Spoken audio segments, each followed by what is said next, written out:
Assalamualaikum warahmatullahi wabarakatuh. Salam sejahtera untuk kita semuanya.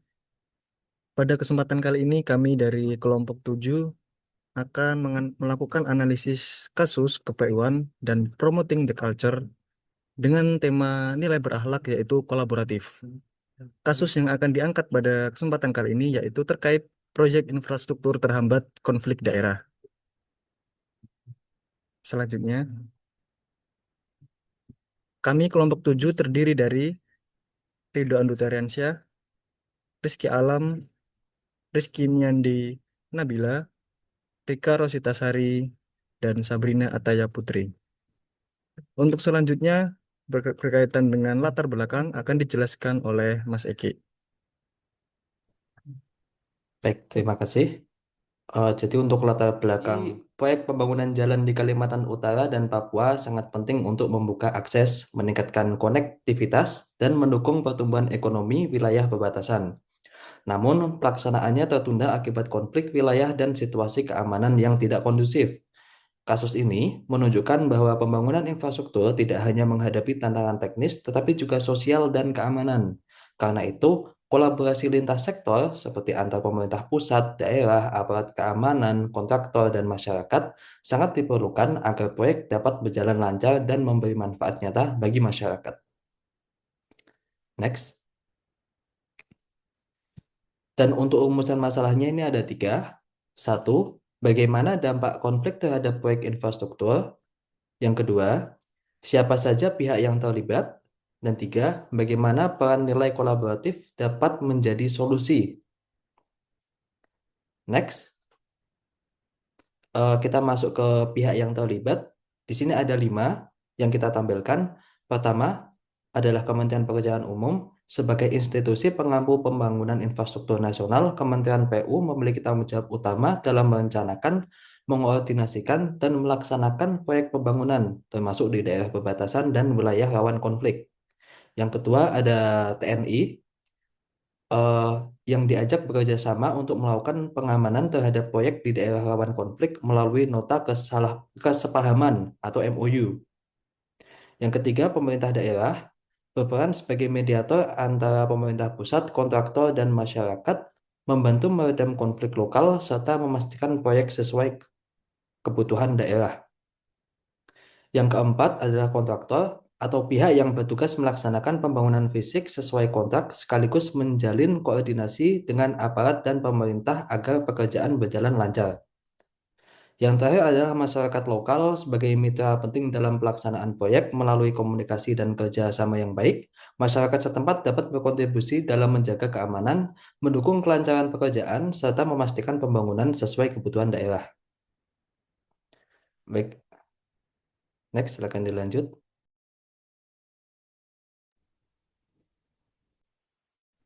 Baik, selanjutnya merupakan bentuk pelanggaran. Jadi, apa sih dari kasus ini pelanggaran terhadap nilai kolaboratif itu?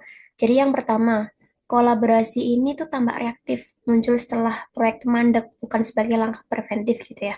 Yang kedua, keterlibatan pihak lokal atau masyarakat, pemerintah daerah tidak disebutkan, yang menandakan lemahnya kolaborasi dengan aktor lokal. Selanjutnya yaitu dampak dari pelanggaran nilai kolaboratif ini sendiri, yaitu yang pertama, proyek tentunya akan tertunda, sehingga akses dan pembangunan infrastruktur di wilayah perbatasan ini tertunda juga. Selanjutnya, isolasi wilayah tetap terjadi, menghambat mobilitas, distribusi barang atau jasa, serta layanan publik, terutama di daerah perbatasan. Yang terakhir, kegagalan engagement lokal meningkatkan risiko konflik lebih lanjut, dan juga menurunkan kepercayaan masyarakat terhadap pemerintah.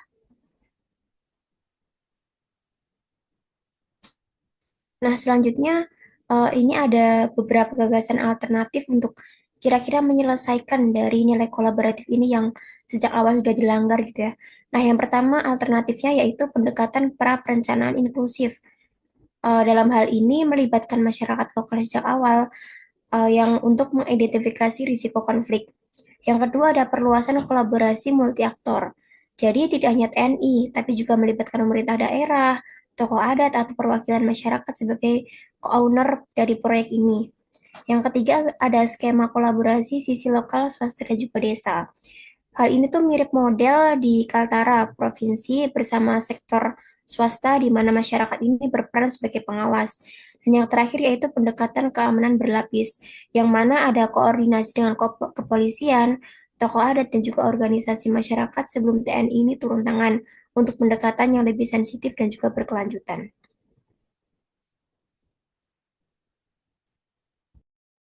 Selanjutnya ada eh, konsekuensi dari gagasan alternatifnya. Yang pertama, pendekatan pra-perencanaan inklusif. Konsekuensi positifnya itu masyarakat merasa dilibatkan, jadi muncul rasa memiliki. Kemudian, resiko penolakan atau konflik sosial berkurang, lalu proyek lebih mudah dieksekusi karena ada dukungan moral dan sosial dari masyarakat lokal.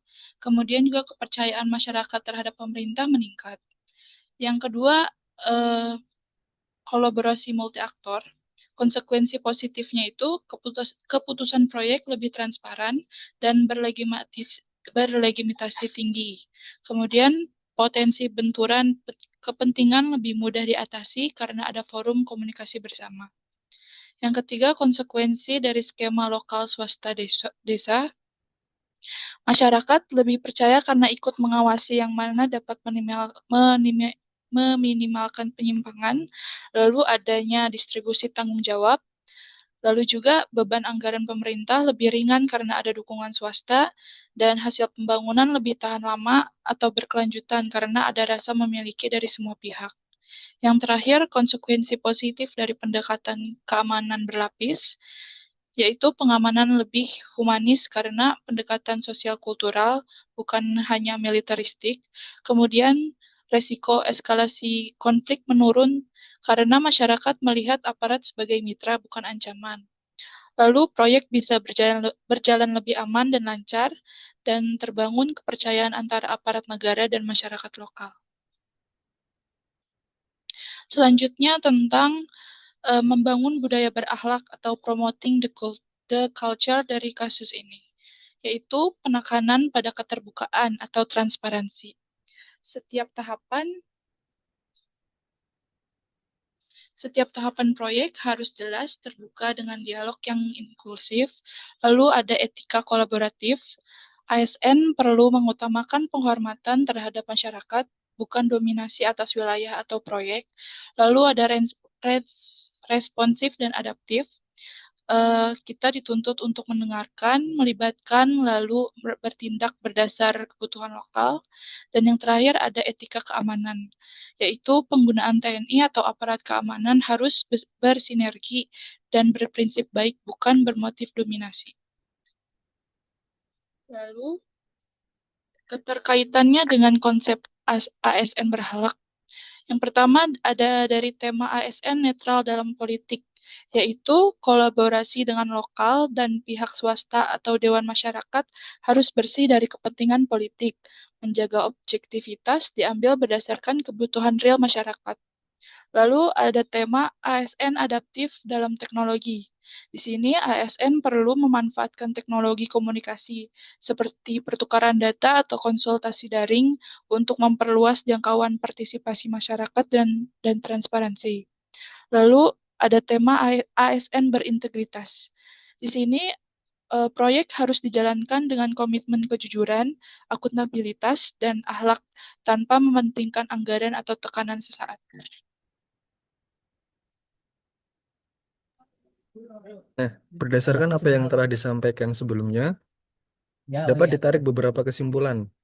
Yang pertama, yaitu kasus ini membuktikan bahwa proyek infrastruktur tidak bisa hanya mengandalkan kemampuan teknis, tetapi juga dibutuhkan budaya kolaborasi lintas sektor, terutama antara pemerintah pusat, daerah, aparat keamanan, kontraktor, dan juga masyarakat. Kemudian kesimpulan yang kedua, nilai kolaboratif belum maksimal diterapkan, sehingga hal ini memunculkan dampak negatif yang serius. Salah satunya adalah terhambatnya akses wilayah dan pembangunan infrastruktur. Berbagai solusi seperti pendekatan inklusif, kerjasama multi aktor, dan pendekatan keamanan berlapis dapat dilakukan untuk memperbaiki permasalahan ini. Kemudian, budaya berakhlak dan karakter ASN yang netral, adaptif, dan berintegritas menjadi fondasi bagi pelaksanaan proyek yang adil dan berkelanjutan. Nah, demikian pemaparan yang bisa kami sampaikan. Kurang lebihnya mohon maaf. Terima kasih. Wassalamualaikum warahmatullahi wabarakatuh.